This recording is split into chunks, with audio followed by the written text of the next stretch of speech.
Look at my baby! They're like, get this crazy man off the streets!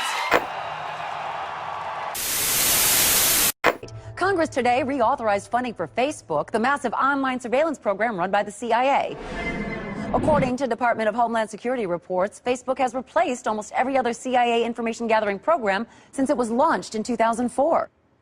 After years of secretly monitoring the public, we were astounded so many people would willingly publicize where they live, their religious and political views, an alphabetized list of all their friends' personal email addresses, phone numbers, hundreds of photos of themselves, and even status updates about what they were doing moment to moment. It is truly a dream come true for the CIA.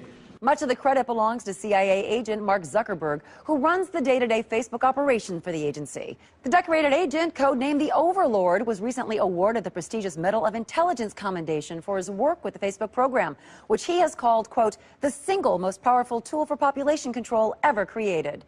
Among the biggest successes of the Facebook program is Operation Farmville, which the CIA credits with pacifying as many as 85 million people after unemployment rates rose dramatically. Other features, such as the suggested friends window, have been instrumental in allowing government agents to infiltrate deeper into the friend networks of suspected dissidents. For some expert analysis now on the story, let's check in with the Fact Zone's first responders. Jason, you have written extensively about the Facebook program. Why is it so effective? Well, one of the key reasons is that the CIA has been so thorough in convincing the nation that constantly sharing information about everything that you're doing is somehow desirable instead of deeply unsettling. Yeah. You know, but critics are saying that with the national debt being so high, is this really the time to be spending even more money on spy programs? Well, actually, the Facebook program saves the CIA money. That's right. Like the Maps application, where you list every place that you've been, whether it's the state or a country. Or... Oh, right, with the little pins, they show where you visited. Yeah, yes, I like that. That kind of information would have taken the CIA months of going through hotel receipts and plane tickets to figure it all out. The manpower that Facebook saves is huge. Absolutely, absolutely. And the calendar feature even lets the CIA know where you're going to be in advance. So that's right. So now if they want to pick you up for questioning, all they have to do is see which events you RSVP'd yes to and then send their agents to be waiting for you. That's how they got my brother. That's right. So effective. But guys, with all the focus on the Facebook program, is it taking away from some of the other CIA programs like the Twitter initiative? Yeah, the funding for that should be cut entirely. Right, 400 billion tweets and not one useful bit of data was ever transmitted. Oh, that's true. Now, is this trend of social network information gathering dangerous? I mean, just last week, the New York Times revealed that Al-Qaeda has designed Foursquare to identify popular locations for bombing. Actually, Brooke, that's been discredited as any kind of real threat. The people that use that site are people that no one would mind seeing bombed anyway. Yeah, So. really, the only thing the CIA has to be concerned about is people losing interest in Facebook and moving on to a new social network site, like the Chinese site Wanbi. I love Are you guys on Wanbi? Oh my God, Yeah. it's so much more fun than Facebook. It is great. I love that one. I love that you can earn friend points the more state secrets that you post. You know, I've got a lot of contacts in the State Department. You know, I think I could really rack them You up. should post them up. I should. All right, first responders, thank you so much as always. You know, I'm, of course, a big fan of any social networking site. It allows me to interact with my fans without having to see, hear, or smell them.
She said, something ain't right. I said, oh man. She said, oh man, the building is on fire. I said, no, what? I got my 3 kids and we bounced out.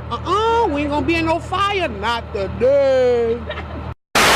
Could you be friends with government agents on Facebook and not even know it? In very creepy news, the Electronic Frontier Foundation has obtained documents that reveal 2 ways in which the government has been tracking people online. The first is a surveillance of social networking sites to investigate citizenship petitions, which includes government agents going so far as to friending people to learn their online secret.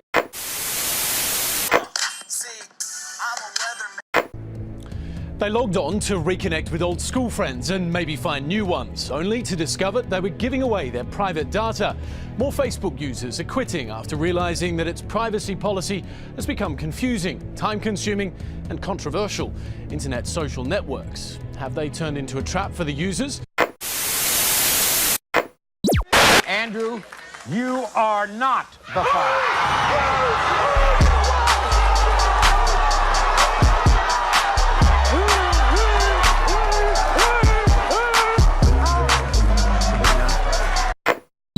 I want to talk about Facebook a little bit. I haven't seen the whatever it is, Social Network, the Fincher movie about it. I mean, some friends seem to love it, some friends don't. I guess I'll end up seeing it eventually. Haven't gotten around to it yet. I haven't even seen what's the other one I want to see? Catfish. I haven't even seen that yet. But I want to talk about Facebook itself. Now, Facebook has always these privacy issues. There's always this stuff where they've leaked personal information about what websites you visit or whatever they leak.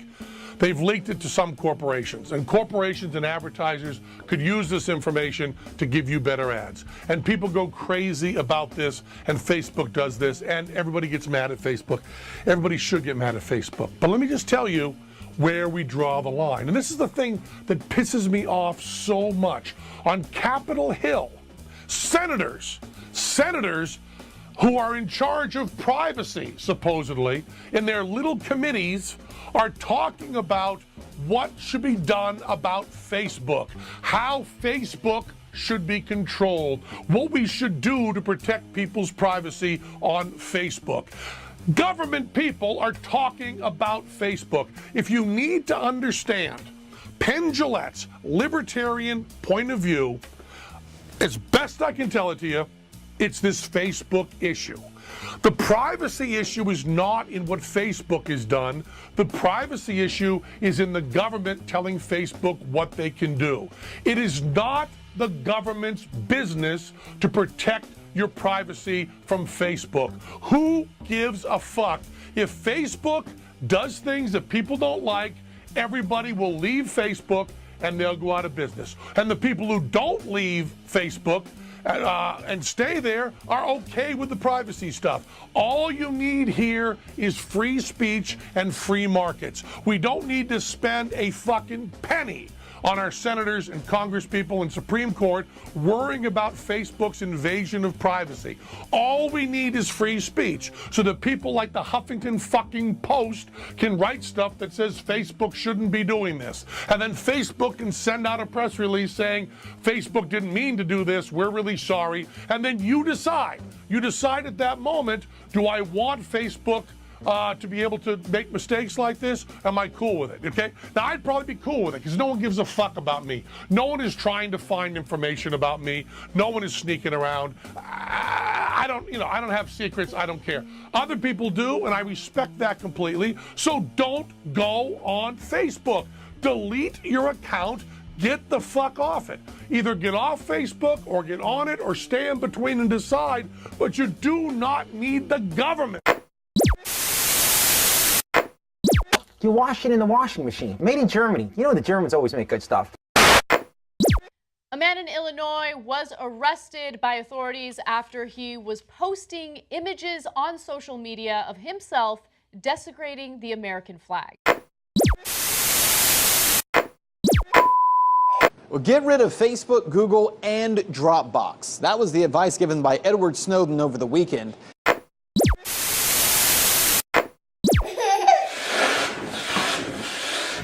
Facebook is enormous. As of 2012, there are more than 800 million members. Each day, millions of people log in for an average of 20 minutes to share their thoughts, locations, and more.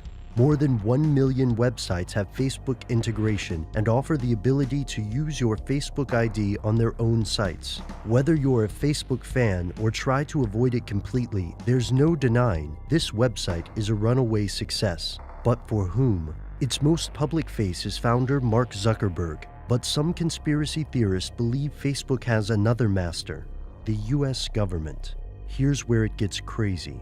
The conspiracy claim is this, that Facebook is either a front for or in cahoots with DARPA, the NSA, or the CIA, and that they use this site to obsessively monitor the online activity of Facebook members. So why do people believe the story?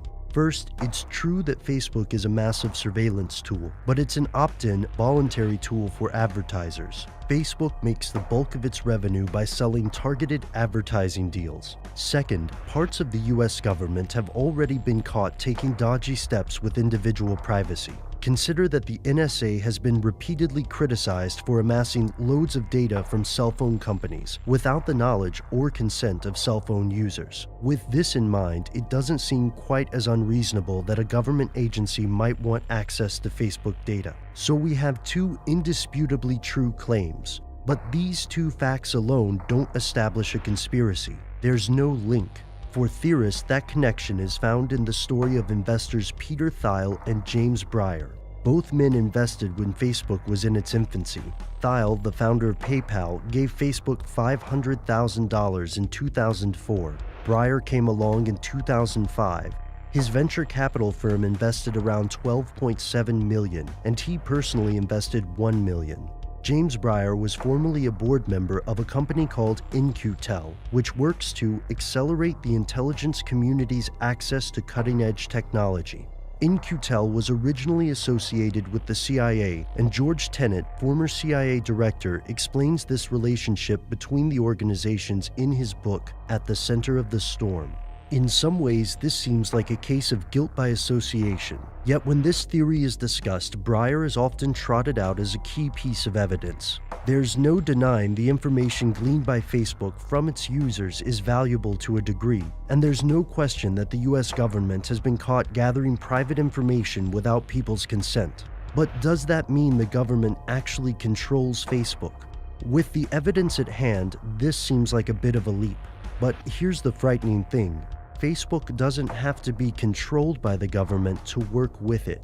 The US government has made increasingly frequent demands for information from ISPs, telecom companies, social media sites, and other online entities. Facebook is no different, and the information generated by Facebook users is its primary source of profit. Facebook has every motivation to increase the amount of information created, and they haven't wasted any time. From automated facial recognition to software that screens personal messages for hints about crime, Facebook has vastly expanded its ability to know everything about its users, and it's a good idea to consider every activity on Facebook public knowledge. Whether Facebook works for the government or simply sells your personal information, the questions remain. What are they doing with your data? Who's buying it? How is it being used to affect you?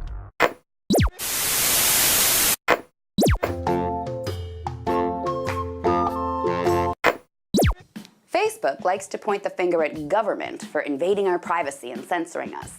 They like to make the government out to be the bad guy, not them. That's basically what they did recently when they released their Global Government Requests Report. Presented by Facebook's Deputy General Counsel Chris Sonderby, the report covers 2015 and is part of a broader effort to reform government surveillance by providing more transparency. And the thing they're being transparent about in this report is just how much governments around the world badger them about censoring people's posts and asking for people's account data. In the report, Facebook claims that in the second half of 2015, government requests for account data increased by 13%. And the number of items governments restricted people from posting almost tripled in the first half of 2015. The number of things governments told Facebook to censor people from posting went from about 20,000 to almost 60,000. 60,000 things governments told Facebook to censor. Pretty nuts. Perhaps even crazier, for the first time in this report, Facebook reveals the number of times authorities in the US included a non-disclosure order with their data requests. In other words, when the feds went to Facebook and asked for private user data, a lot of those times, they also included an official government order which prevents Facebook from telling the user that the government asked for their info. Facebook reports that the government did that about 60% of the time.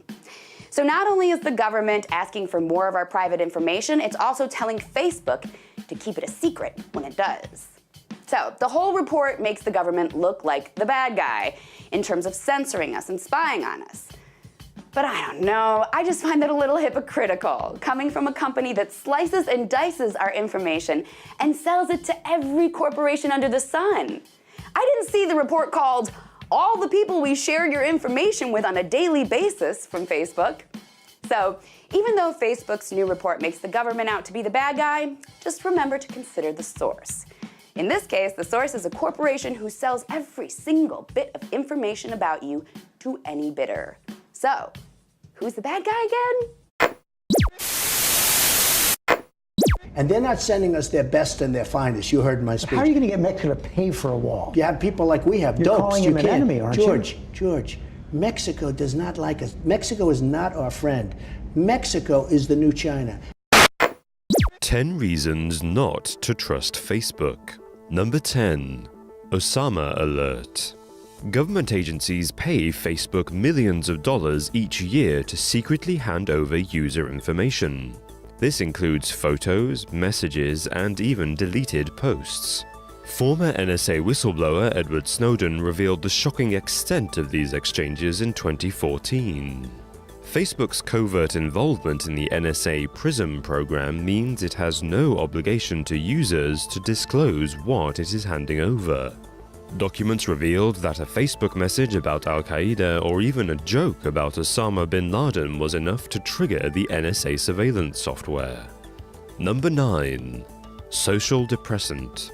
In 2012, Facebook conducted a secret experiment to manipulate the feelings of almost 700,000 users. For 1 week, users' news feeds were doctored to show posts that were either overwhelmingly positive or negative. Disturbingly, users were more likely to post more positive or negative words themselves based on what they had been shown. Results demonstrated what many have long thought, that Facebook can subconsciously influence user thoughts and feelings. Number 8. Facebook Stalker. Every time someone uses Facebook, the social media site collects the user's browser and internet history without seeking consent. An investigation by data consultant Nick Kurilovich uncovered the site's ability to track users' private activity even after they log out. Even more alarmingly, the process works 2 ways. Visiting websites with integrated Facebook features, such as the like or share buttons, gives those websites access to personal Facebook data. This little-known arrangement has been in place since 2010. Number 7. Manipulating reactions. In 2016, Facebook responded to demand for a dislike button with its Reactions facility. The service lets users respond to posts with 6 emoji options, including like, sad, love, wow, happy, and angry. However, not long after this happened, Belgian officials issued warnings against using the Reactions feature claiming that it was a danger to user privacy.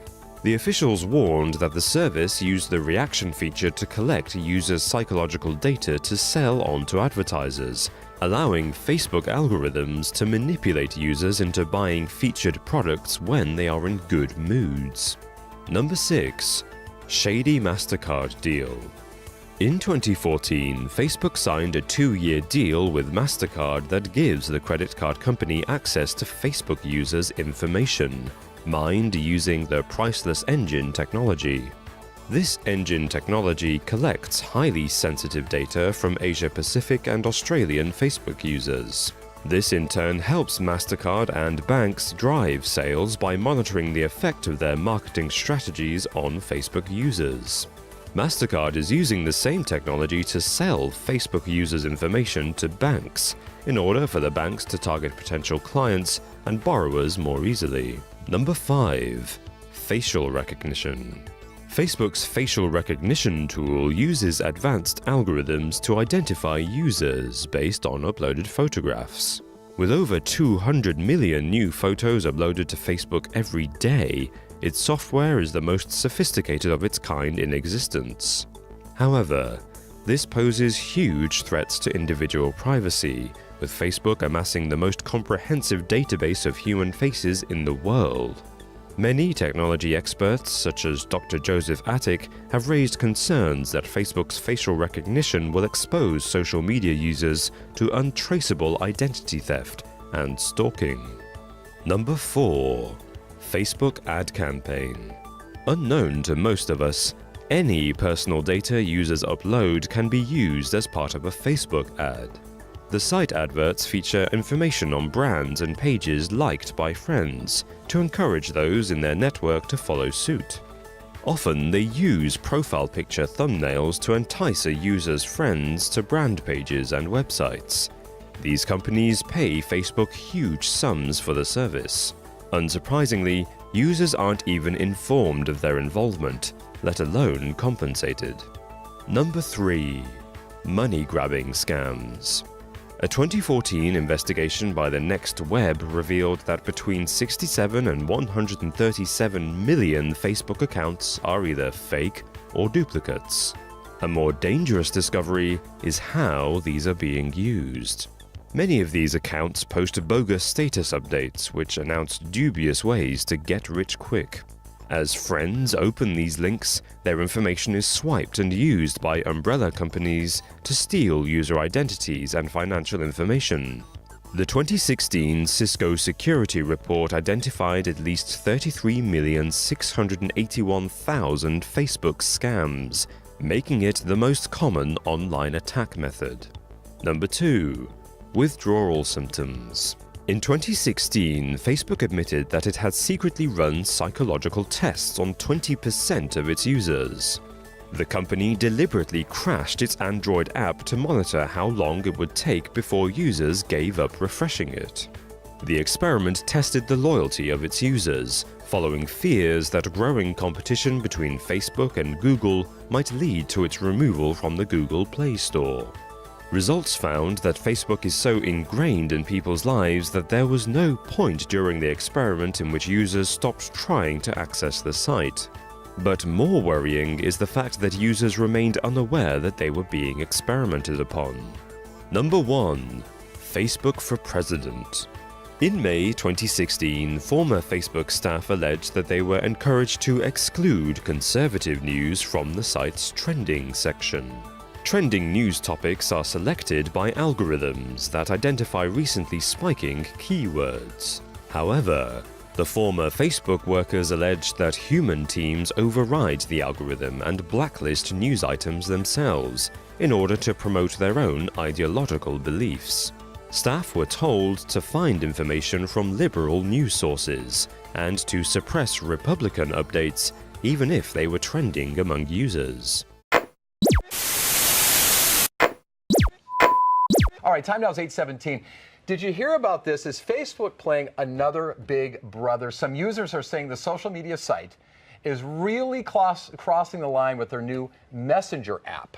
Right. So joining us now is tech expert Anthony Mongaluzzo. Anthony, thanks for joining us. So many people are talking about this Messenger app. It used to be optional, but now it's going to be mandatory, I guess, if you download, you have to download it. So how does it all work, and why are people all worried about this? So basically, this new app is getting terrible reviews. It has a 1 out of 5 stars on the iPhone App Store and similar ratings with Android.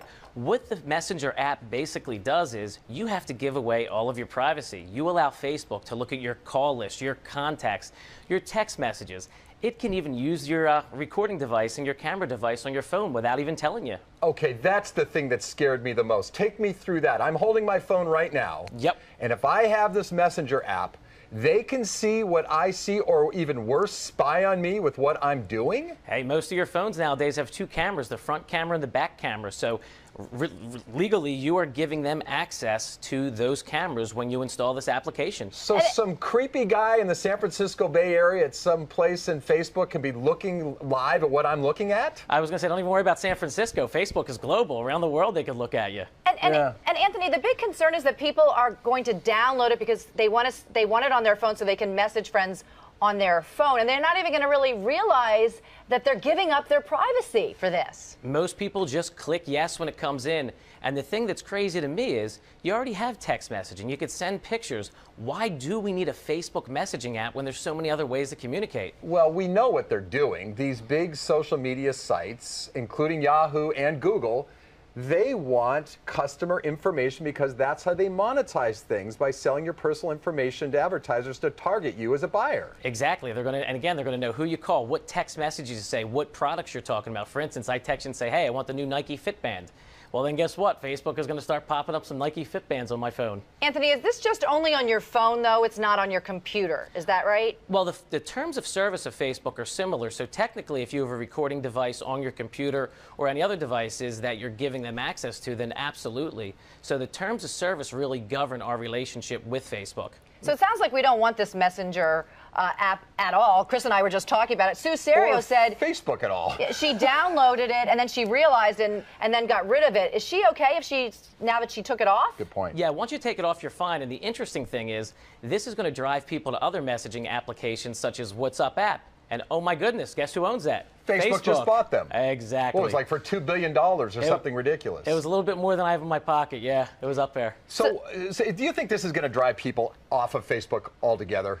It could. I mean, a lot of people are removing it once they're doing it. And at the end of the day, we are the consumers, so we need to vote. If we download and run the app, we're voting for Facebook. If we don't, Facebook is going to have to make changes or they're going to make less money. Yeah, I think a lot of people think this just goes too far. Soccer bopper, more fun than a pillow fight. Blow 'em up.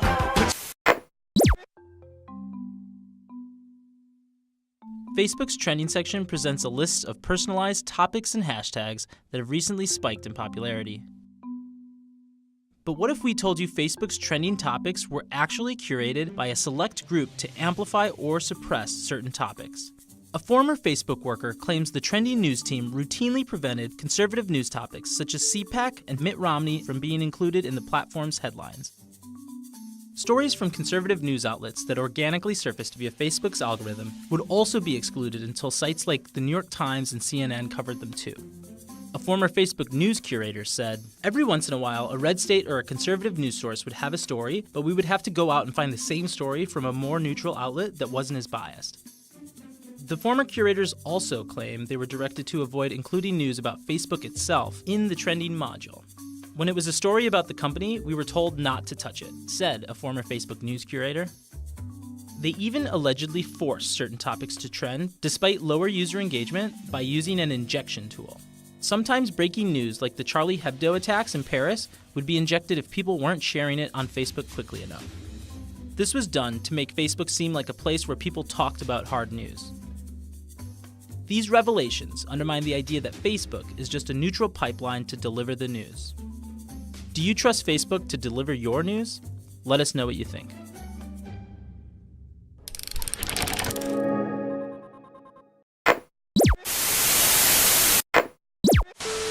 Of Capitol Hill to work out a compromise health care plan, he lost his voice after his State of the Union speech. A roof collapsed at a supermarket in France. Well, let's talk about Facebook, because they're all about protecting your privacy, right? Well, at least that's what they keep trying to tell us. So, I mean, privacy is a really important issue for us and for the internet. So we spend a lot of time thinking about these things. In terms of the settings that we have, I think that there are some misperceptions. Unfortunately for us, that's just not true. See, when you actually dive into Facebook's record on privacy, you realize that they really could care less about it. And mistake after mistake of theirs really shows that. In 2009, the FTC started investigating Facebook after several of their most egregious lies to their users were exposed. Now, it was a freaking free-for-all over there. Facebook promised users that it would keep their private info private. Well, guess what? That was a lie. Facebook randomly changed settings that made private info like friends lists public with no warning. Facebook also promised its users that they wouldn't share their info with third-party apps. Lie. Third-party apps were given free rein to access users' personal information. Facebook also promised that they would delete information once a user canceled their account or deleted information. Lie. That content was never actually deleted. Now, the FTC settlement was a joke. Facebook promised not to misrepresent privacy policies and submit to privacy audits over the next 20 years. And have privacy changes opt in rather than opt out, which doesn't really matter for its users whose content was already shared with the world out there. So all these outcomes should make you especially wary of Facebook's latest pilot program because, once again, it involves a big promise from Facebook involving your personal information. And you know how good they are at keeping that stuff safe. Talking Points memo reports that Facebook has started to ask certain users to upload photos of their government-issued ID cards. That includes passports, driver's licenses, work or military IDs will also do.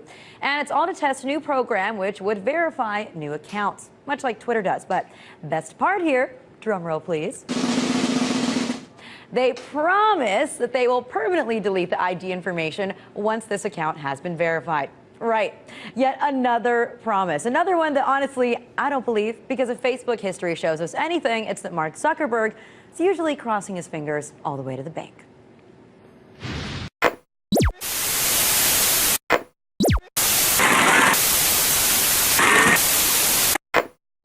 I'm going to put this out here right now. This is real talk. So if you can't take that, click that back button.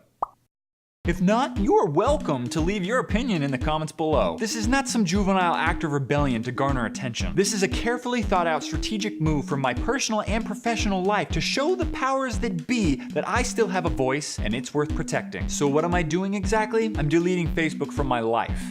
Permanently. And you should too. Recently, you may have noticed a new feature incorporated into the Facebook mobile app called Listening. This grants Facebook the permission to use your microphone on your smartphone. So when you're posting a status, your phone will start listening in on what's going on in the background so it can filter out conversations and then correctly identify music and TV shows, and then it'll just put it on your status at the end. Facebook claims that these recordings never leave your phone. Lies. You think me stupid, Facebook? The only way that you can correctly identify a song is by sending that data to external servers for processing. So if the recording never leaves my phone, that means that all the processing is done on my phone, which it isn't. And that during this request, my phone doesn't need to be connected to the internet, which it does. And that my phone magically has petabytes and petabytes of data pertaining to every single song and TV show on the planet, which it can't. So what are you doing with that aggregated data, Facebook? Selling it to the highest bidder? Actually, truth be told, I'm super excited about this feature because honestly, for the past 20 minutes, I had no idea what I was watching or listening to, and I really don't have the mental power to type it out myself. But don't worry, the app's not always listening, just when you're posting a status, unless there's a bug in the code. And in 6 months' time, after someone uncovers that bug, Facebook's response is, whoops, how'd that get there? But don't worry, this feature is optional. That is until it's not. And Facebook decides to quietly update their TOS. Matthias, didn't realize how paranoid you are. I like it. Now, I'd probably be paranoid though if Facebook started to read my texts and emails. Wait, they do that already? Or if, per se, I couldn't even delete the app from my phone. There are some phones you can't delete Facebook from at all. Or if the NSA masqueraded as a Facebook server and used it to plant malware and spyware on unsuspecting users to spy on them. Wait, they do that? Of course they do. Okay, so let's say I am a little paranoid. Let's say I'm wildly speculating with rampant and inane accusations that hold no merit, which I'm not. Links with proof in the description below. Surely Facebook's not that evil. I mean, there's gotta be a good reason why we're forfeiting our right to privacy, right? Nope, they wanna better serve you ads in more places more accurately so that you'll spend more money that you don't have buying more things that you don't need. No thanks, I'm good. Facebook and the NSA might be listening, but they're not listening. You think they care what an average dude like yourself has to say? Either way, it's against the Constitution and violates my rights as an American citizen. Well, I got nothing to hide. Neither do I, but what we still do have is rights. Rights that people have died to give us. Forfeiting those rights for tailored ads or security is about the silliest thing you can do. If you give up your right to privacy to help the government fight for that right, you eliminated the need for that fight because you no longer have that right. It rhymed. People shouldn't be afraid of their government. Their government should be afraid of their people. V for Vendetta. A movie that you might want to check out, as well as some others in the description below, that show the ramifications of the path that we're headed down. Deleting your Facebook account won't all of a sudden fix everything, but what it will do is start a conversation about what we find important and how we can protect that. Again, in the description below, there are some links that you can use to educate yourself and protect your privacy. But honestly, let's take a step back. Okay? Let's pretend that Facebook is one of your friends that you trust with your life. And then you learn that your best friend has started to store photos of you and all your text conversations and every site you've ever been to, and now is recording everything you say. If you're telling me you wouldn't end that relationship, you're lying to yourself and me. But guess what? Facebook isn't that friend. It's the creep who lives under the bridge that now has all of your precious information, and he's selling it to other creeps under other bridges. But let's step back even farther. Why are you on Facebook to begin with? Odds are the people that you actually like on Facebook are the ones that you talk to on a regular basis outside of Facebook. So what are you holding on to? Delete Facebook. Facebook is old news. It's a has-been. That's why your mom's on it now. And also your grandma. There are much better alternatives. I'll even link them all in the description below. So this Saturday at 12 p.m. Pacific Standard Time, I am going to delete my Facebook and page, of which I've acquired over 10,000 followers on. And I hope that you can do this with me. But if you can't because some existing relationship or job prevents you from deleting your Facebook, you can at least share it and help get the word around. Let's take a stand against big data for the sake of big data. Let's take a stand against slimy terms of service agreements and fine print. Let's take a stand against the violation of our rights. So Facebook, I'm going to say the same thing to you as I said to MySpace. Goodbye.